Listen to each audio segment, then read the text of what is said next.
Ladies and gentlemen, welcome back. As I said earlier, there will be question time at the end of the sessions today, although with this next lady, I'm sure there'll be 1,000 questions and perhaps not enough time. Prepare to be astounded by our next speaker from New Zealand. She's a teacher, founder of YouFocus, which is an abductee support group. She's about to take you on a journey of her own personal contact experience, as she herself says. Fasten your seatbelts. And please welcome Susan Hanson.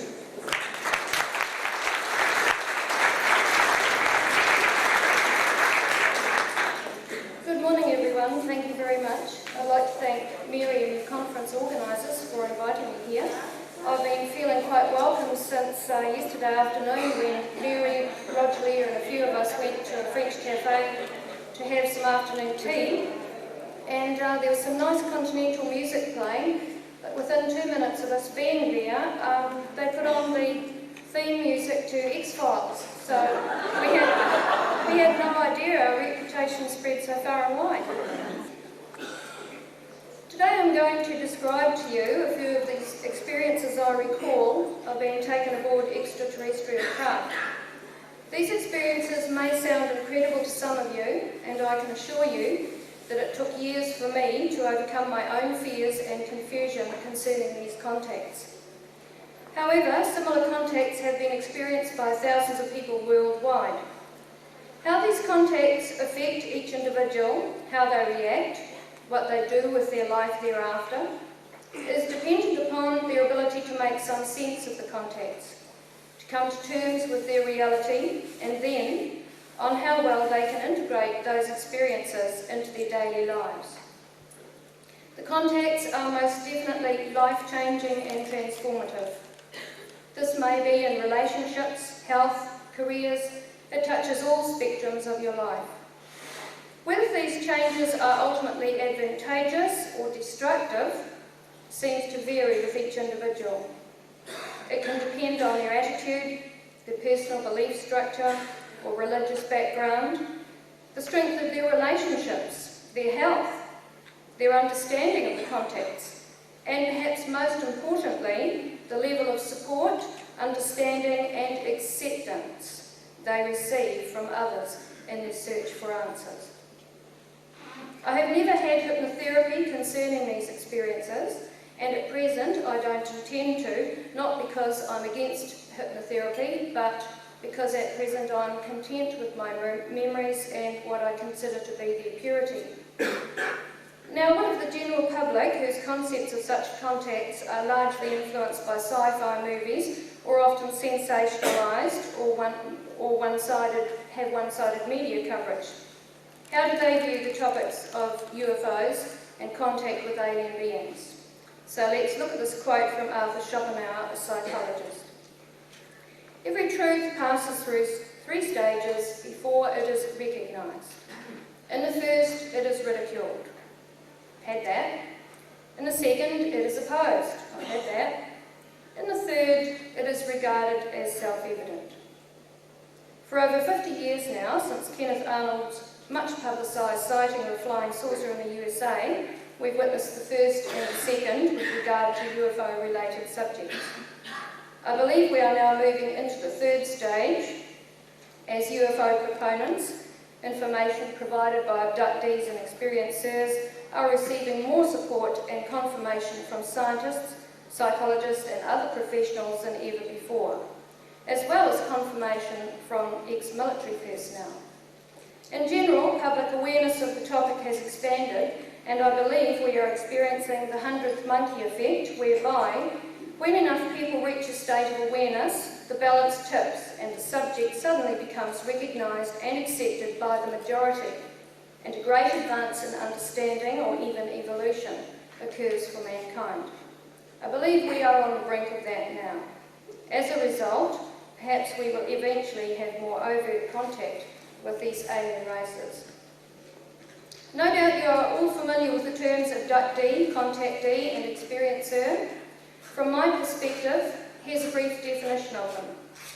Contactees from the 50s and 60s experienced contact with beings similar in appearance to us, often involving channeling as well as physical contact. In general, contactees see the greys as negative or malevolent.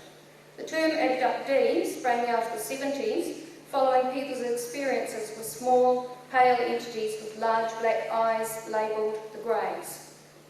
However, it is evident that there may be several species similar in appearance that have all been attributed that label. Some associate fear and force with them, others do not. Over time, many abductees revealed a change in their relationship with the greys to understanding and a level of cooperation. This new group became the experiencers.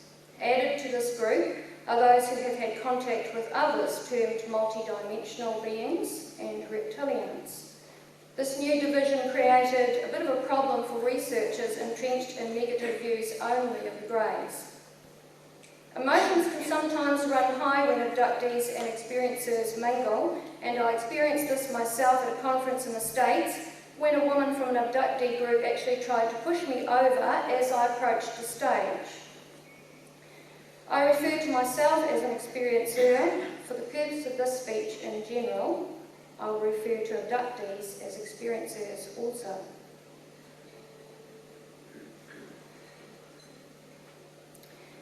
My experiences began in early childhood, and I will skim briefly over this period to give you some background. I have recollections of waking at night and seeing small glowing, featureless figures by my bed. I was never afraid, and I would be aware of them reassuring me. They had a warm feeling about them. My mother's family, who were all extremely psychic, believed they were my guardian angels, although they appeared short, not of adult height. At this time, nobody associated these occurrences with aliens, although my family was very interested in flying saucers, my uncle having seen something of the kind enter the harbour while he was fishing. From a very early age, I saw spirit people, experienced premonitions, saw auras around people, and felt I could communicate with animals. From the age of 8, following a spectacular nighttime UFO sighting with my family, my life seemed to change dramatically. I showed increased academic and creative talent and accelerated learning capabilities, with an enormous thirst for learning. Teachers often didn't know what to do with me, and sometimes gave me small groups of children of my own to teach. That didn't make me many friends. My psychic experiences increased to the extent that I somehow felt different from my peers, and often felt I knew what they were thinking or were about to say. I had the urge to touch people to make them feel better when they were ill. In general, life was really a bit of a roller coaster. In my early teens, I had a dream-type memory of appearing before a group of beings, some who looked different from human beings. Now, my husband did these pictures for me, and he's used quite a bit of artistic license here. This is an old picture he did for me, so I have to apologise for that. He got a bit carried away, and it actually looks like the Last Supper. Now, also, he put greys in there, and I have to say that that is not necessarily what I recall. I recall beings that didn't look like us, but because I was still a child, young teen, I don't have distinct memory of what they looked like, so I couldn't tell them how to draw them. So we'll let that pass. They seemed to discuss and then assign a task to me that I agreed to. I do not recall having a physical body, just floating as a ball of light beside another light entity or guide. Parts of this dream memory were very vivid, and I recall feeling very small or humble, as if I was to be a small cog in a much greater wheel. I recall waiting while this group gave consideration to my reliability and worthiness. Many experiencers recall a similar contract-making type of experience, which may account for what many of us describe as a sense of purpose in this life. Whether this dreamlike memory was related to my contact with extraterrestrials or to the astral or spirit realm, within which I have seen many unworldly entities, I do not know, but its relevance has featured strongly in many facets of my life and in the paths I've chosen to follow in it. In my early 20s, I experienced unusual gynecological problems, which I'm not going into. At this time, I also experienced the profound confusion caused by a period of missing time. This occurred when a flatmate and I were travelling home on a remote country road and were paced and then basically swallowed up by an intensely bright light. This alone was a riveting experience, and further periods of missing time occurred over the next few years. These were always accompanied by either what is described as the Oz factor, that is loud buzzing sounds, bright lights, and loss of vision starting at the peripheral, or paralysis, but definitely not what is so often touted by psychiatrists, skeptics and the like as sleep paralysis. This is very different, bearing in mind we were driving a car. At this point, I had no memory of having been on board a craft. During this time of upheaval in my life, miraculously, I managed to get married. Several years later, we had 2 sons in quick succession, and the eldest has turned out to be a carbon copy of me in terms of psychic awareness. The strange occurrences continued, and sadly, my former husband struggled to understand any of it, and was shaken to find that he even witnessed strange happenings himself. I was very fearful of what was happening in my life, and had not come across anyone or any source of information to help me. I knew that I had seen UFOs a number of times in my life, but the step of believing that there were aliens who were interested in me was just too huge to take. I pushed it constantly to back my mind. I'm going to pick up at that point of time now and describe some of the experiences I have had.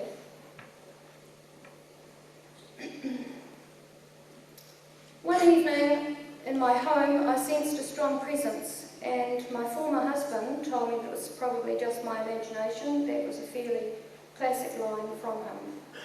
I sent out the thought, if anyone is there, please do something to prove it. Within seconds, a large heavy mirror lifted off the wall and fell onto the carpet with the cord intact and the nails still on the wall. My husband was now much more terrified than I was. Following some instinct, I entered the bedroom and saw what I soon learned was a grey standing there. By saw, I mean not necessarily with the physical eyes, although that can be how it appears, but with some other capacity, similar to how I see spirit. Using my mind or psychic intent, I sent out 3 bands of light very quickly, blue, gold and silver, as an attempt to protect myself. And I was shocked to see that as each band reached the being, he was knocked backwards out through the exterior wall of the house. Astonishingly, I felt an equal shock and surprise emanate from the being. It was at this point that I was forced to consider the unbelievable, that I was being visited by aliens, and the roller coaster of why me began. Whether it was because I had demonstrated psychic or mind ability akin to their own on this occasion, or whether it was because they wished to allay my fears, from this time on I began to recall parts of experiences on board their craft. This has taught me a great deal, including, in fact, especially about myself, and has answered many questions.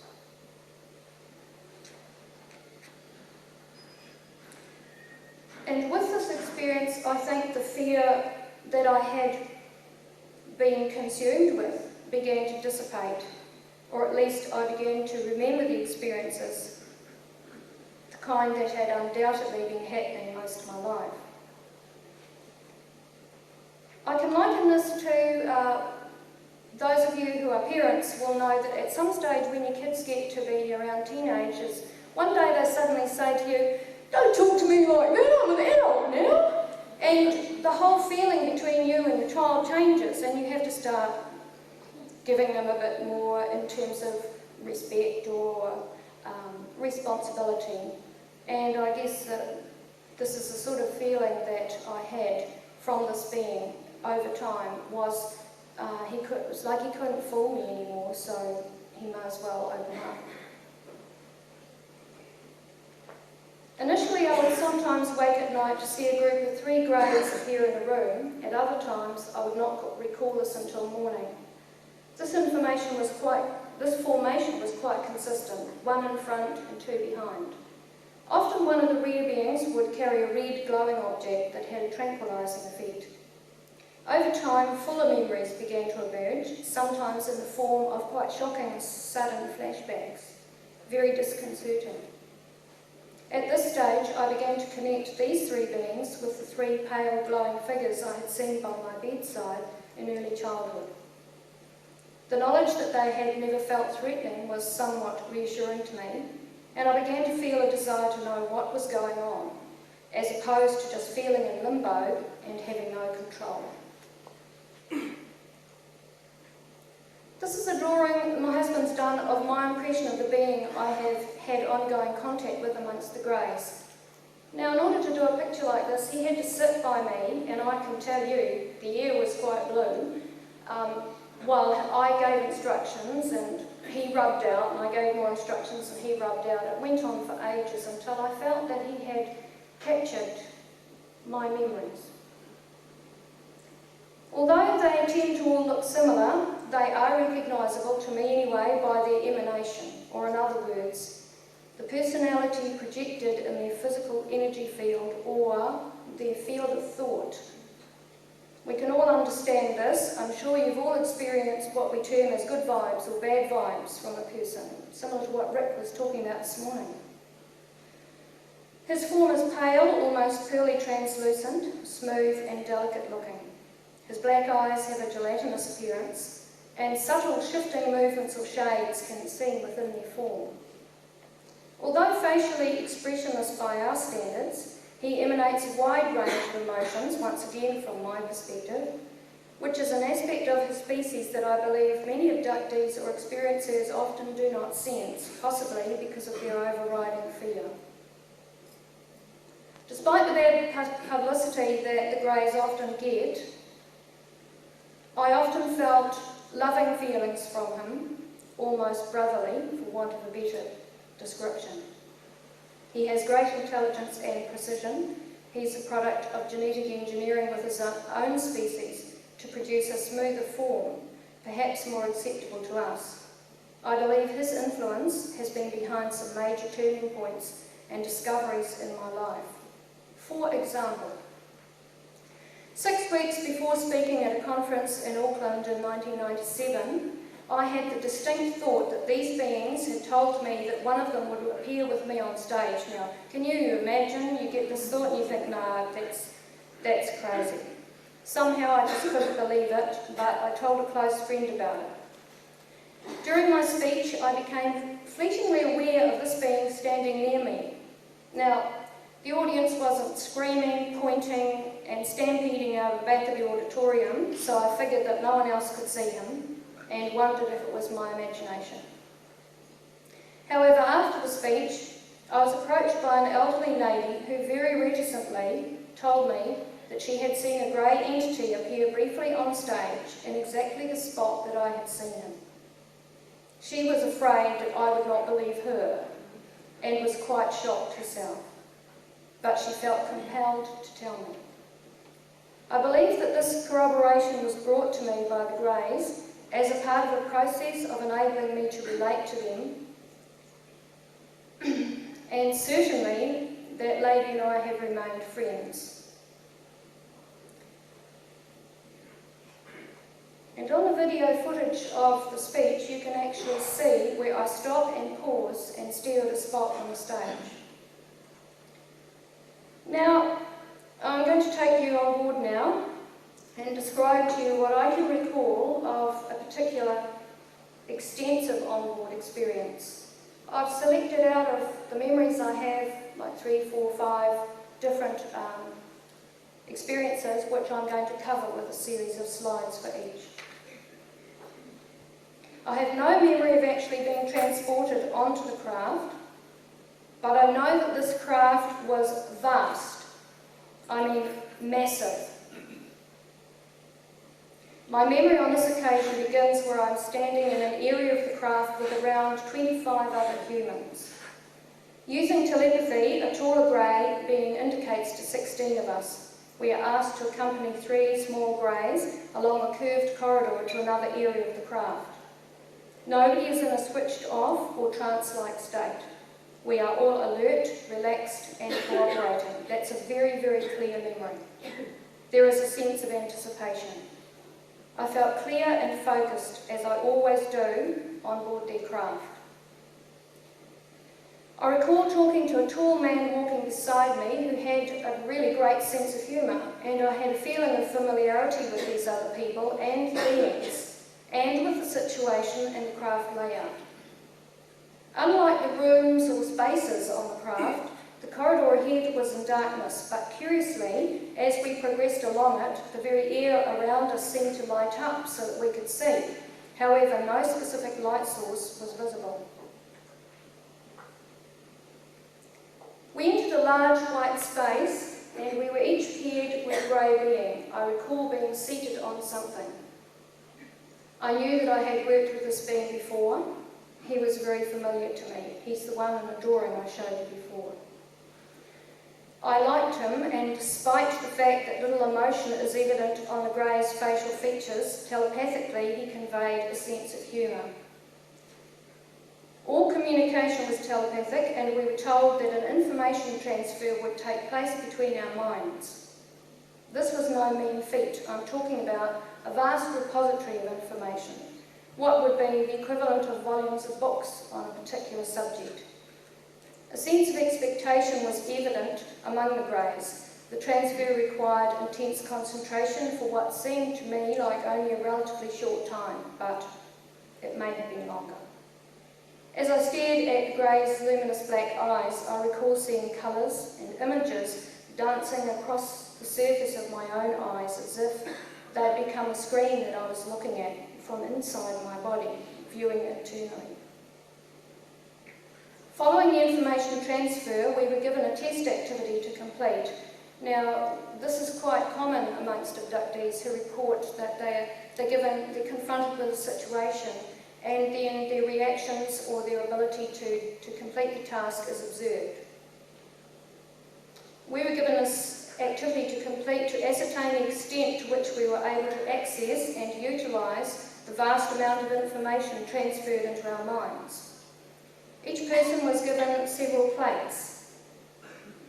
You'll see these in a moment. We had to use our newly acquired knowledge to interpret, analyse, and then order them in a correct sequence. This took quite some time, and I was aware that I was working with data and processes that were far beyond the academic understanding or normal brain function of my earthly life. Of the 16 human participants, only 4 completed the task correctly, including myself. The aliens seemed very satisfied with this result, and I knew that this had again singled me out for further attention. The test or data plates were rectangular, about 20 centimetres high and 15 centimetres wide, roughly. They were made of a flexible plastic-like substance and resembled our X-ray sheets, but they were thicker and seemed to be slightly magnetised because they stuck lightly together when stacked. Each of them had 4, 5 or 6 boxes of data printed on them. These depicted what I recall as being complex means or routes of travel. Now, I'm not talking about routes as we know them on maps. I'm talking about utilising flows of energy and dimensions rather than maps as we would see them. It included emanations within planetary systems, star charts, energy fields around planets, and information recorded in hieroglyphic-type script, which incidentally at the time I could read and understand perfectly well. The colours depicted appeared strangely vivid and glowing. And on this example plate, I've used this coloured configuration to depict an energy field around a planet, similar to those that I saw on these plates. Now, curiously, this is actually a painting done by my second husband, which hangs on our wall. Some years ago, before I met him, he frequently saw this shape in his mind and felt compelled to paint it. Not surprisingly to me, this simple painting has attracted considerable attention and a sense of recognition from people visiting our home, which we find very curious. We have people going up to it, "What is that? I love it. It's like, I've seen something like that. What is it?" Incidentally, from the time that I first met my second husband, I knew that I had seen him aboard craft. I believe he was a tall man with a sense of humour, also one of the 4 who passed the test. There's more I could say about that, but time doesn't permit, and he has no memory of these experiences. If this sounds unusual to you, perhaps you're not aware that it is quite common for experiencers to cross paths with people that they've mixed with on board craft. They are often drawn together for a purpose and recognise each other either consciously or on some other level.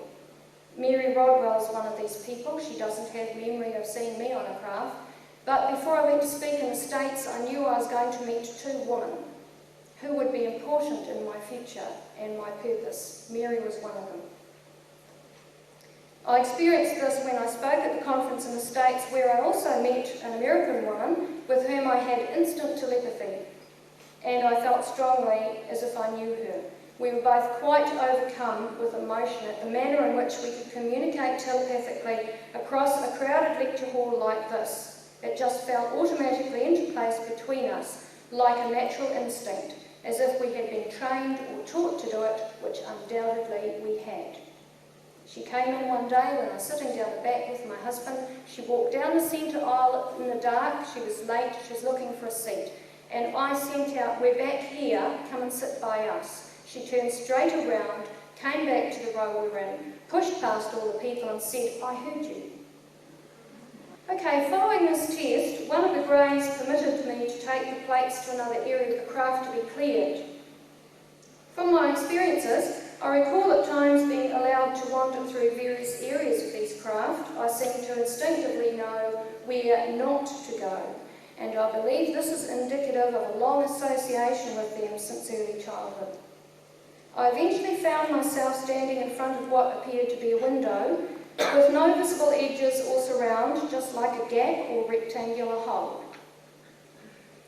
The female entity seated nearby must have picked up on my curiosity, because she telepathically informed me that the window had several functions and that there were others like it right throughout the craft, both in internal areas and external areas.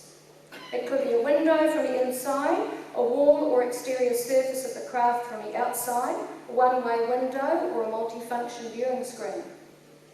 Some years after this experience, I saw a TV documentary about Bob Lazar, an American who claims to have worked on scientific military projects at the notorious Area 51 in Nevada, and who claims to have worked on the back engineering of downed alien craft, allegedly held by the US military. Bob Lazar has been subjected to a great deal of scrutiny and derision, including by those within the field of ufology. However, in this documentary, he described discovering some kind of screen, come window, in the wall of craft that appeared to have multiple functions, but could also disappear to become the wall. Having already seen one myself, this was inspiring confirmation to me, and my family still comment about us sitting there watching this program, and I'm crying out, I'm actually crying, I'm saying, "I've seen it, I've seen it, I've seen it, you've got to believe me, I've seen it." Now, an interesting thing is how synchronicity comes to us. Last night and yesterday I was feeling a little tired, all the travel, and thinking, what if they don't like my speech? And I was feeling a bit down. Now, at dinner last night, I was talking to Dr. Leah, and he was telling me about a friend of his in the military, and he's given me permission to talk about this, so I'm just slipping it in here quickly. He had a friend in the military who went to an area, secret area, and was walked on board a craft. The craft was actually invisible, and he had to be actually physically helped by military personnel up invisible steps and into the craft, and once he was in it, he saw exactly that. So when Dr. Leah told me about it last night, I was saying, "Stop, now say that again for me," and he told me again. I said, "That's what I'm talking about in my speech tomorrow, I've seen that." So the confirmation comes to you at a time when you need it. Through this window I could see an amazing sight, an enormous dome. Now this is a really spectacular memory I have, filled with a peculiar light that did not resemble daylight or sunlight as we know it, but some form of light nevertheless. The light was completely contained within the dome, with no glow evident beyond it.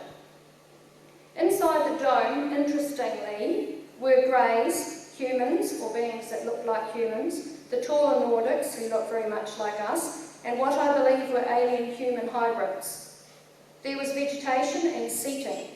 It was quite bizarre. It was almost like a park-like recreational setting, or even a plant-growing area.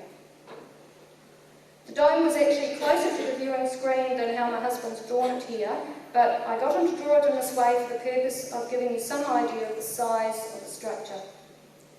There were other structures visible just near it.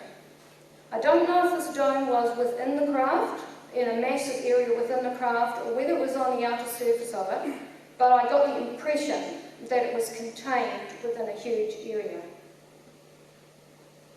Before I could ask any questions, the female entity caused the window to seamlessly become a wall again, which can be done with thought. Now this particular memory raises the interesting point that on a number of occasions I have seen greys, Nordics, humans and hybrids all working together on board craft. Some years ago, in New Zealand anyway, I didn't know of anyone else who'd experienced the same, with the greys only being prominent in abduction cases. Over more recent years, I've met other experiencers at overseas conferences who have also seen a variety of beings on board craft, and it is now well documented in books on the subject. What this change indicates, I'm not sure. If we look at the abduction scenario where humans initially seemed to be taken on board and were some kind of guinea pigs, or there's that perspective in the abduction scene.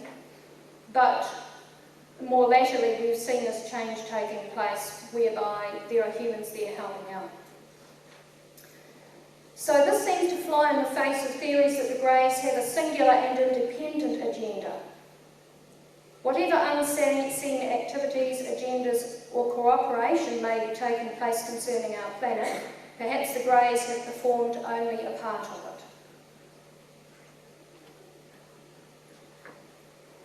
While I was staring at the wall or screen, I sensed movement behind me and I turned to see what I believe was an alien-human hybrid appear from a doorway.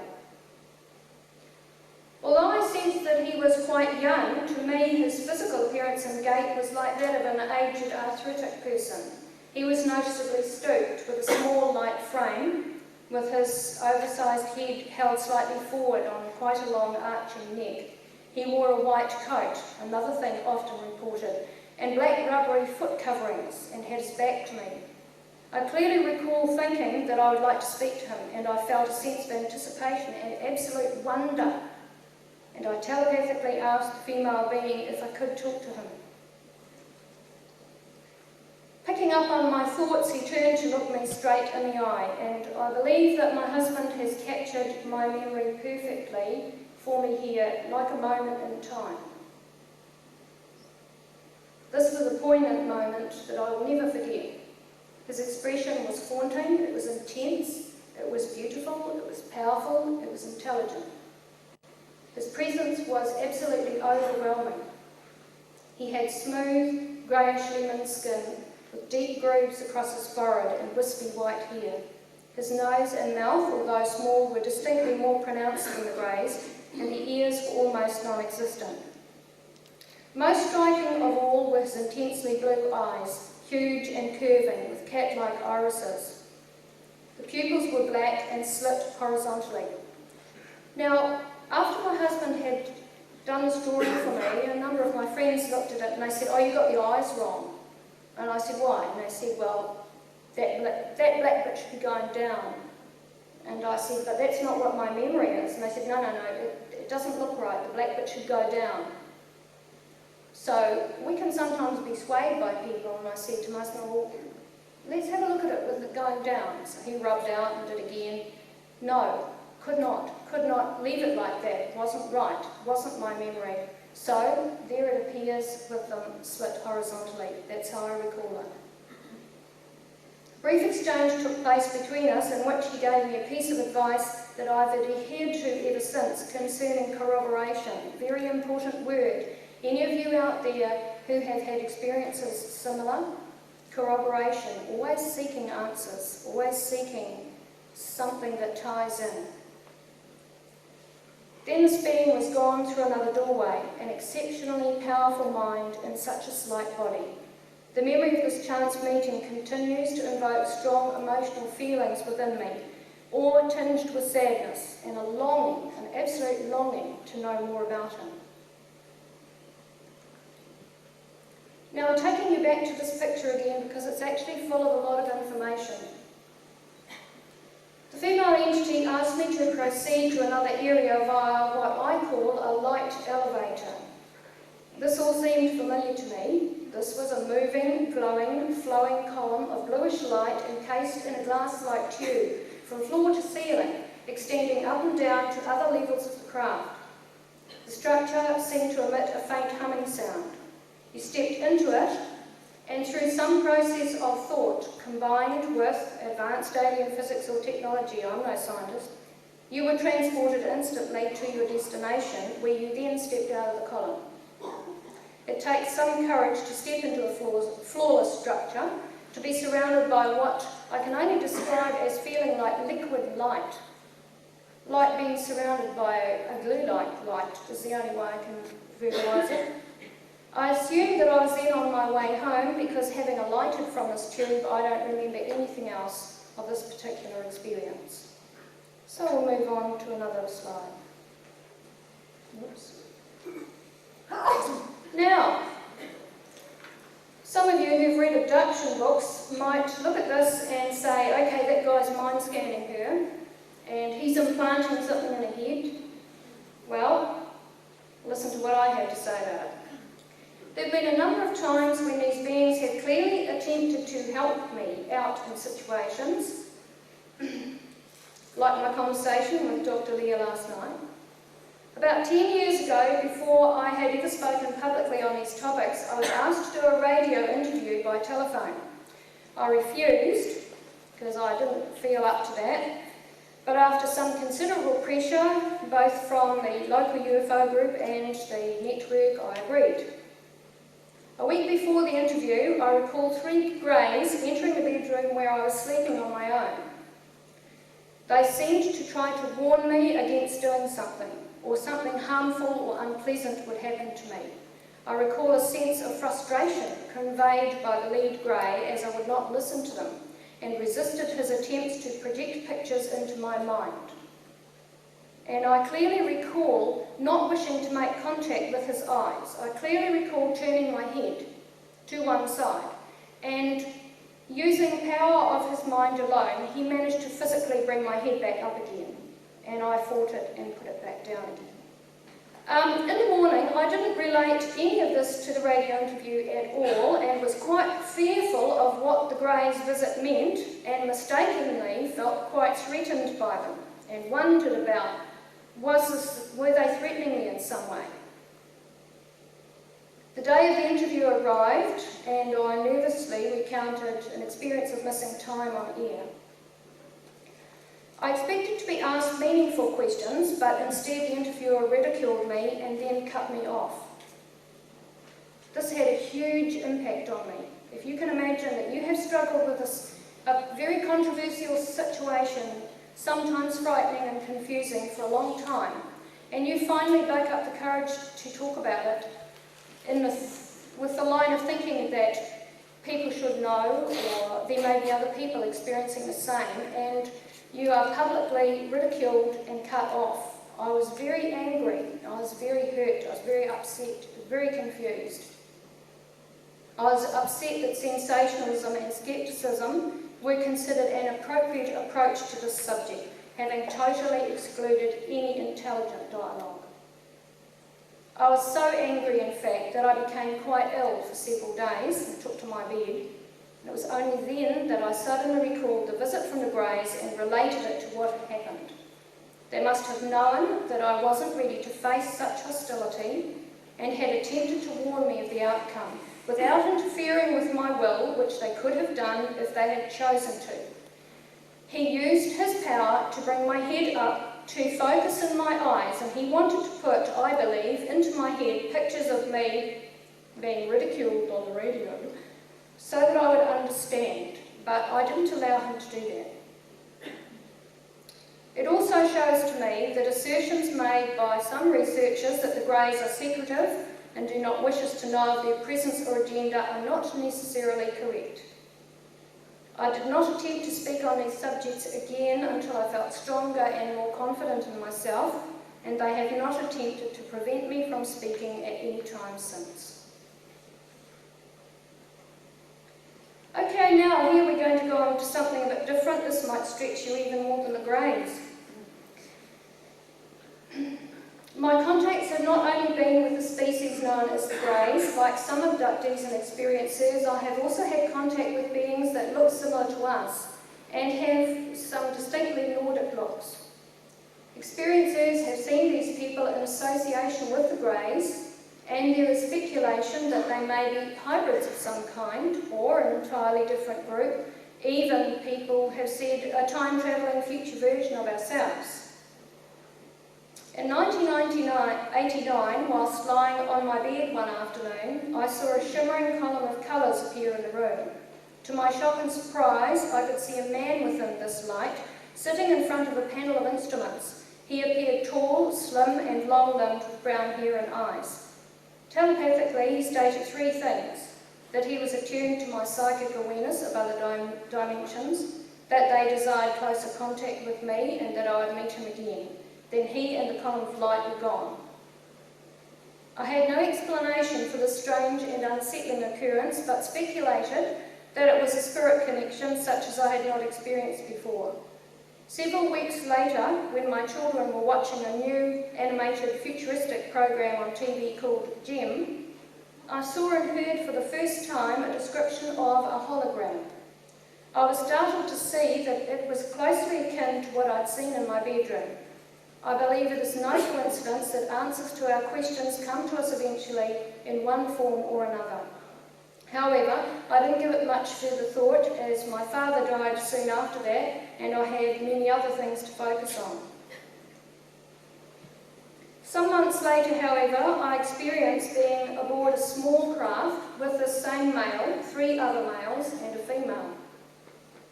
They were taller than us, with pale, sallow skin and angular features, but they could pass as one of us in the streets and seemed patient and peaceful beings. I recall a familiarity with them also, and I can remember some of the conversations that took place and their humour and patience in explaining certain things to me pertaining to the movement of the craft. Now, there's a lot more I could tell you, and each of these slides is so much more I could tell you, but time doesn't permit, so I'm just trying to give you an overview here. It is interesting to note that eventually through the craft window or viewing screen, similar to the Greys one, I could see autumn trees and daylight, when at the time in New Zealand it was actually spring and night time. From that I assumed we had gone to the northern hemisphere. At one point we hovered near high tension wires. Why, I do not recall, but I was instructed on how the small craft is operated or flown, by using thought combined with other technological techniques. Like my experience with the Greys, this involved using the brain in ways unfamiliar to me in my daily life. It involved somehow being mentally linked to the computer type panel, as well as linking telepathically to the tall male for instructions. I have the distinct memory of rapid transfer of information and instructions taking place simultaneously from the two sources. I also learned to use a small lever pertaining to the oscillation of the craft when hovering.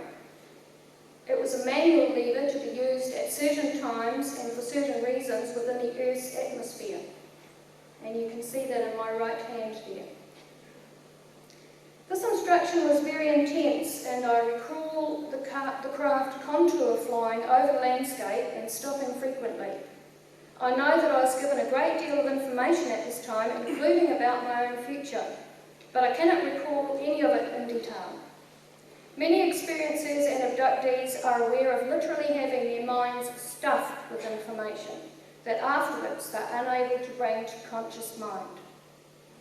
3 or 4 years ago, I saw on Sky TV that an organic computer was being developed in the States for use by people with disabilities. When physically linked to the computer by wires and electrodes, people were able to move the cursor by thought alone. Over 10 years earlier, during this experience, I believe I had already used an advanced version of an organic computer. Once again, prior knowledge of advanced technology is a facet of many abduction experiences. Standing behind me on this craft were 2 other males, one having the distinctly Nordic look with blonde hair and blue eyes. They were operating instruments that extended all the way up and along the wall, and did not converse with me much, but I believe they were involved with the analysis of data gathered about the Earth's environment. However, the most extraordinary part of this particular experience was yet to come. Eventually, I was informed that they would return me home. We travelled out, I don't know how far from the Earth's surface, and then approached it again. At some point, everything seen through the viewing screen became blurry. Before my eyes, a great black hole seemed to open in the Earth's surface. Now by that, I don't mean physically, I don't mean that India or South America was swallowed up at that point in time and opened up into a great hole. I mean, I'm talking about a dimension, something other than the physical planet. I was told that we were entering another dimension and that, in effect, we would virtually go right through the planet. Once again, bearing in mind dimensionally, not physically. I remember feeling enormous apprehension and panic. We proceeded into the blackness, and it only seemed a short time before everything returned to normal.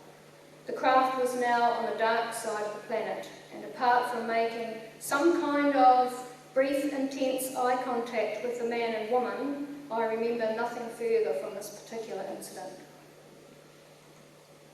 Now back to the greys again. My husband's used a little bit of artistic license here. This is actually supposed to be a picture with my former husband into it, but my present husband has inserted himself there on Photoshop. Had to be an on-yak.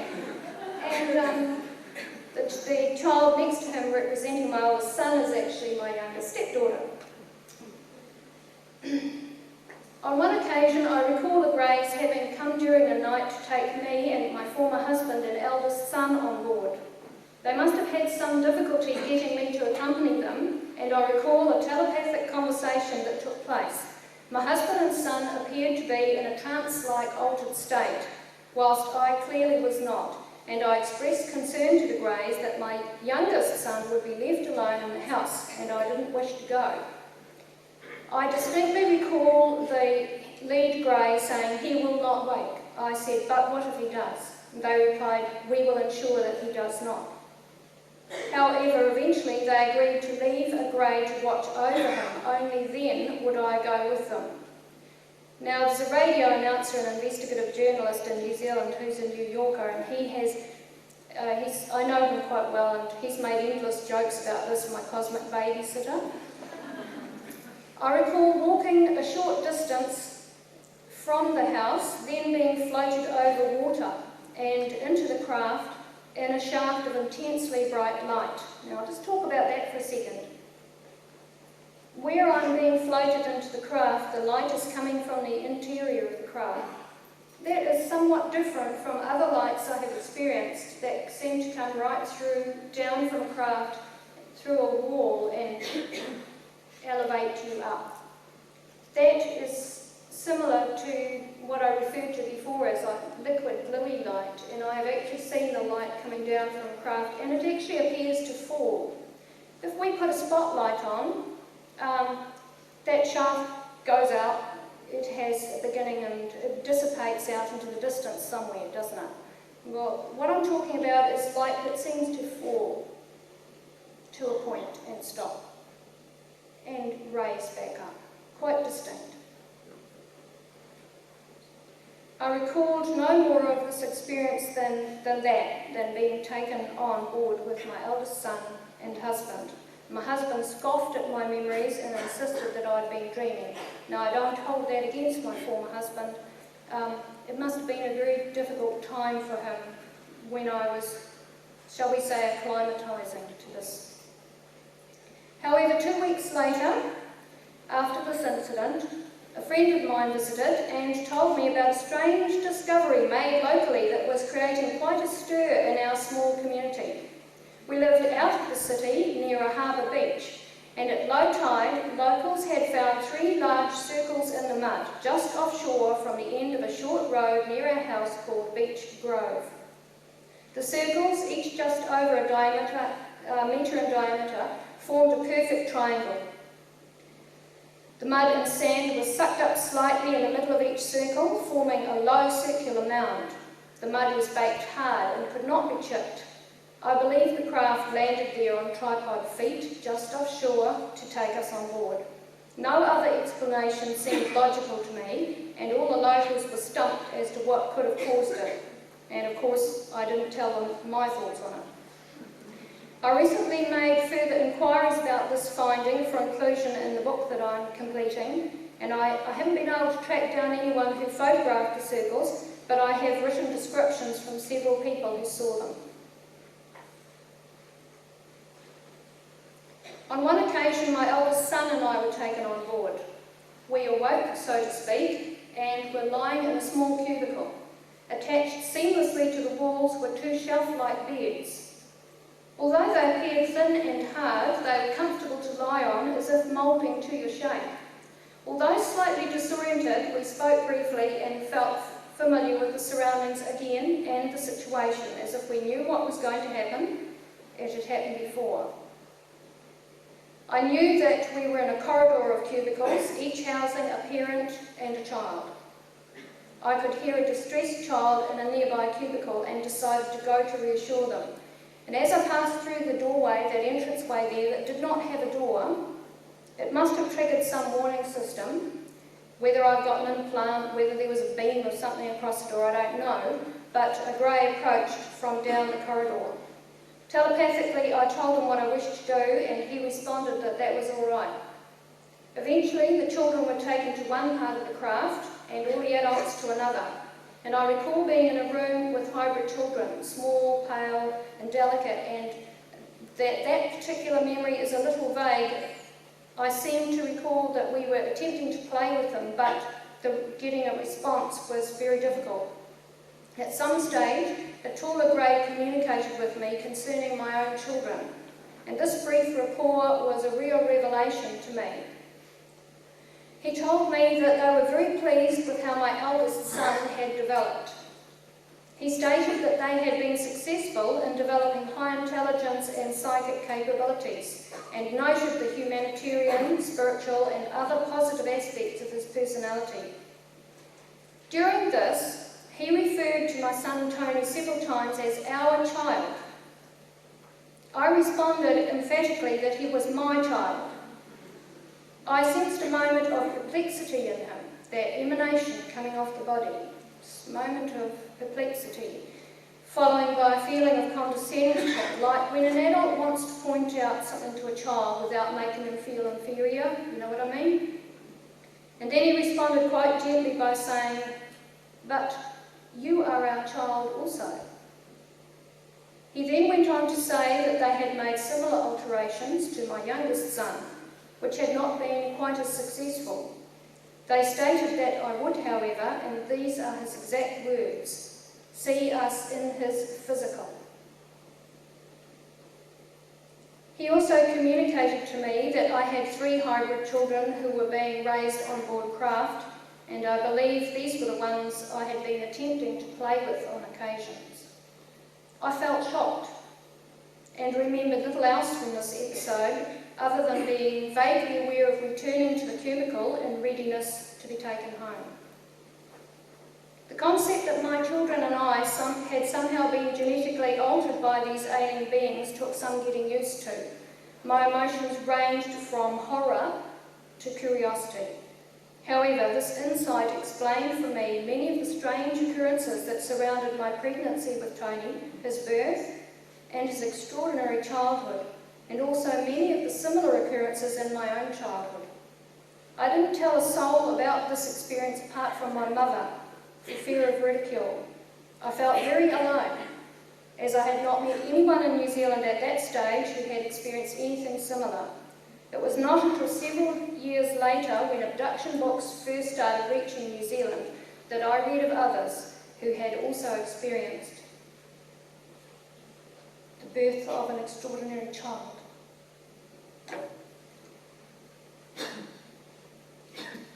There is a very strong familial or generational aspect to human alien contacts, and there could be a number of reasons for this. The aliens may be interested in particular genetic makeups. They may also be studying personality traits or psychic abilities and observing emotions to gain a better understanding of human psychological factors. They are undoubtedly influencing and enhancing our evolution as a species. I believe they have done so periodically for thousands of years. Now, this is a picture of my eldest son when he was about 3.5. He's making a robot out of straws. You can see the round feet at the bottom, the yellow ones, and the legs going up, and then he told me there was a complex. There was all sorts of stuff in the middle there, not just arms and legs, all sorts of other things. I believe that my son is one of what are referred to by many now as the star children, and you'll hear much more about them later from Mary and from Roger.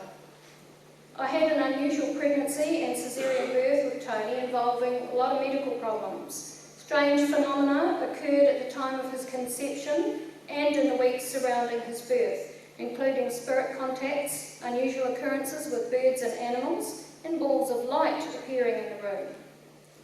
Within weeks following his birth, I awoke in the night to see a shaft of blue light coming through the window onto his bassinet.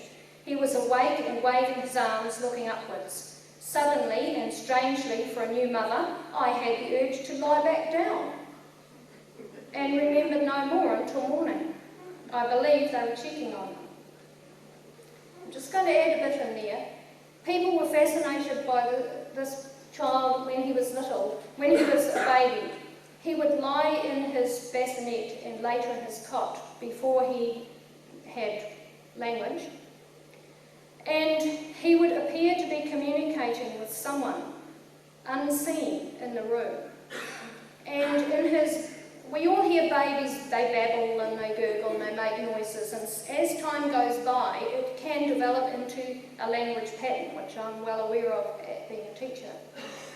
But this child appeared to be laughing or chortling, and he'd stop and he would be riveted looking at a spot. Now we're talking about a baby here. He would be riveted looking at a spot, and he would be waiting like this, as if he was listening. And then away he'd go again. And I used to have people who would come and hide around the doorway and watch him, look at him. And I had an uncle who said, there's something wrong with him.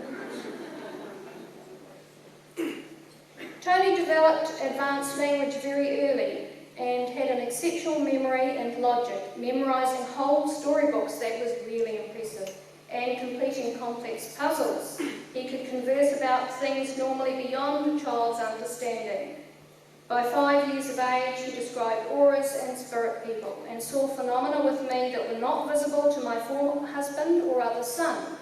For example, we were in the living room one day. I looked up from the kitchen bench and I saw 5 balls of light, about so big, coming slowly in formation across the room. They come through the wall.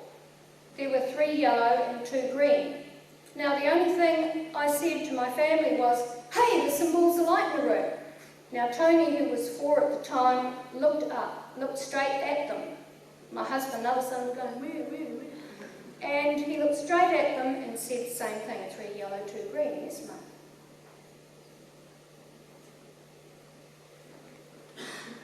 He recounted what I believe were past life memories of another life with me. That was very profound. And attempted to heal people with his hands or by looking intently at them. Tony shares telepathy with me and with others and experiences precognition and an extraordinary rapport with animals. In more recent years, he has assisted me in my work as a medium. Tony has had some unusual health problems and his blood was refused by the blood bank as it reacted abnormally to the standard tests. He has had an exemplary academic record. He was top student all years running at college at senior level and was head boy and dux of the school in his final year. He's now completing 2 degrees at university. People are attracted to his kindness, his depth of thought, and the spiritual aspects of his personality in particular. I believe that there is a humanitarian future for Tony in this world, which can only do good.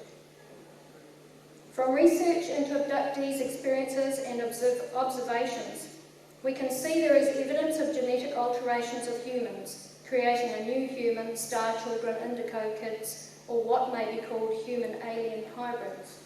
However, there are also alien-human hybrids, so often seen on board craft, like the picture of what I call Blue Eyes, who look much more alien in appearance, and of course are being raised in an alien environment. In his book, The Threat, researcher David Jacobs theorises that there are even progressively altered generations of these hybrids in existence, who look distinctly Nordic and human, but who are a part of alien society, so to speak. This may account for the fact that experiencers often report quite human-looking beings on craft who are assisting the aliens and appear to belong on board. Then again, this may indicate a cooperation of species involved in assisting our rapid evolution at this time. I have also seen humans who I believe live on board, full stop. Many theories exist out there in ufology pertaining to the reasons behind the creation of these alien-human hybrids and the possibility that the alien agenda involves the eventual colonisation of the planet Earth by these alien-raised hybrids. Alternatively, some believe we may eventually exist side by side with them. Others believe a more sinister agenda exists, where we may be replaced by them altogether. If this were the case, then why would the aliens be involved in genetically altering human children, such as the star kids, such as my son, who seem to display humanitarian, environmentally conscious, and ecologically aware characteristics, combined with great intelligence and multidimensional awareness? A form of contact that Tony and I have shared also has been the appearance, and some of you may be familiar with this, of a large glowing blue ball of light in our rooms at night. Strands of light extend from it which touch the body. I sometimes feel as if information has been downloaded into my mind from this ball and remains in the subconscious. It is possible that they also monitor health and other aspects of our being. Other experiencers describe this phenomenon also, and it is very different to what I have come to know as the spirit lights. It is also interesting to note here that my grandmother also experienced a large ball of light that appeared periodically in her room at night, and in her words would speak to her. This may be evidence of contact within previous generations of my own family, and it stands to reason that, as I was told by the Greys that I was their child, then my mother must also have had contact, although she has no memory of it. Certainly there's ample evidence of psychic abilities within my mother's entire family. Now I can recall family gatherings in childhood which were quite notable, putting it mild. Like a combination of reruns of Believe It or Not and the X-Files. In 1997, I recall being taken on board a small craft by the Greys with a small group of people. We landed in a rural area and waited briefly outside for a larger craft to rendezvous with us. We were told that the larger craft had not previously been seen in the southern hemisphere, and that we would be transferred on board where a being of some importance would communicate with us. In the moonlight, we saw a row of orange lights approaching, and I was amazed to see, eventually, that the craft was rectangular and shaped like a giant shoebox. I was not aware of any sightings of similar craft, but recorded it in my diary, even though I later believed I must have been mistaken about its shape. A couple of years later, I was loaned a book written by an American abductee called Beyond My Wildest Dreams by Kim Carlsberg. In it, miraculously, I discovered her drawing of a similar craft she had seen. Last year, when I was at the conference in Sydney, Diane Harrison of the Australasian Ufologist magazine told me of a similar sighting in South Australia of a rectangular-shaped craft, and I have been writing to people trying to track down a transcript of what the people described. I don't know how I was transferred on board the rectangular craft, but I recall that we met with a very ancient being who was held in great esteem by the Greys. We were informed that genetically he was of ancient Grey stock.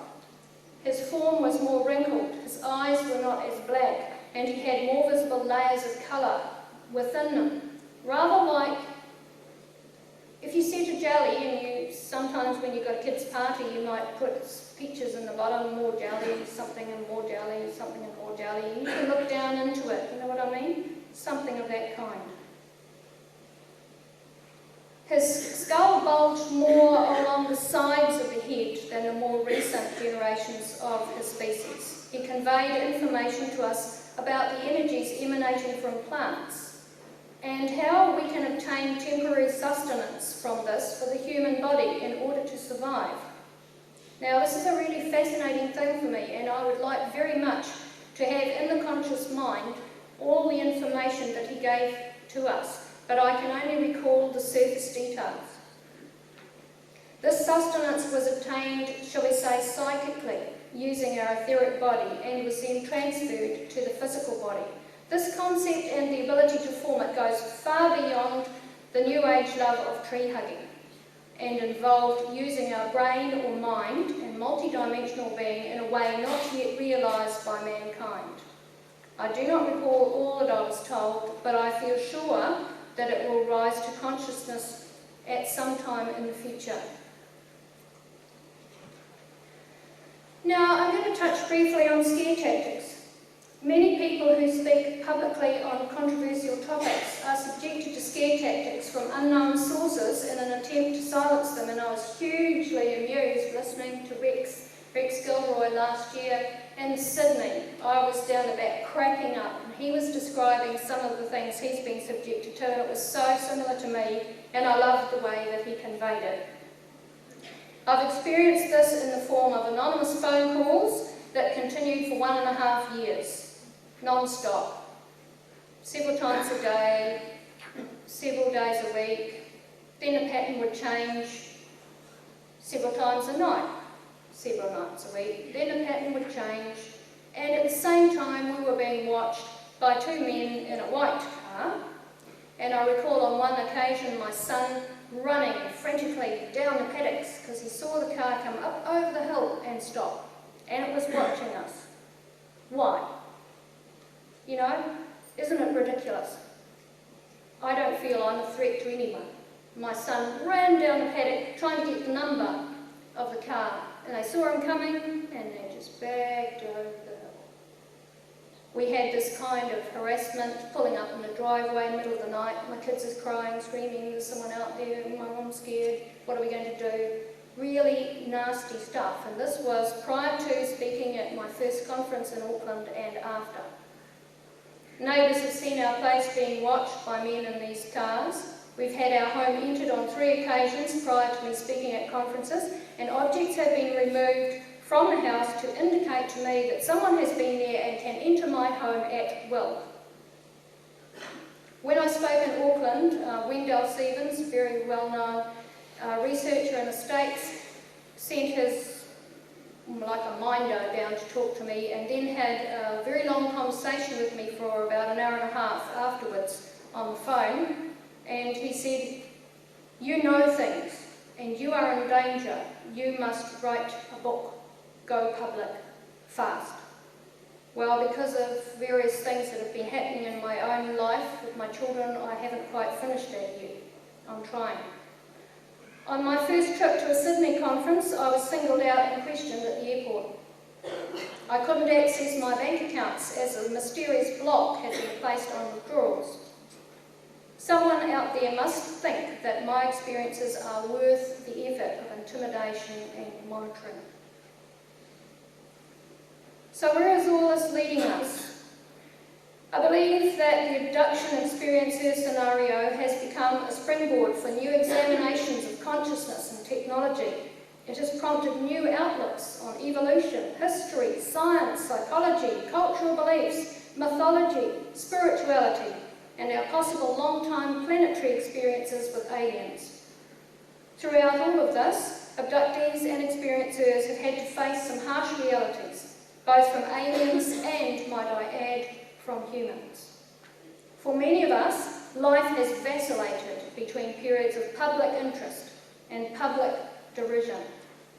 Our realities have been seriously challenged and our credibility frequently questioned. Divisions and metamorphoses have taken place within our own ranks, as experiencers with 20-odd years of experience behind them, abductees rather, have realised that there has been an ongoing process of change, learning and rapport developing in their contact with aliens. Nevertheless, ironically, researchers reporting on abductees' experiences are sometimes accorded more credibility and respect than the abductees themselves. Isn't that a strange twist?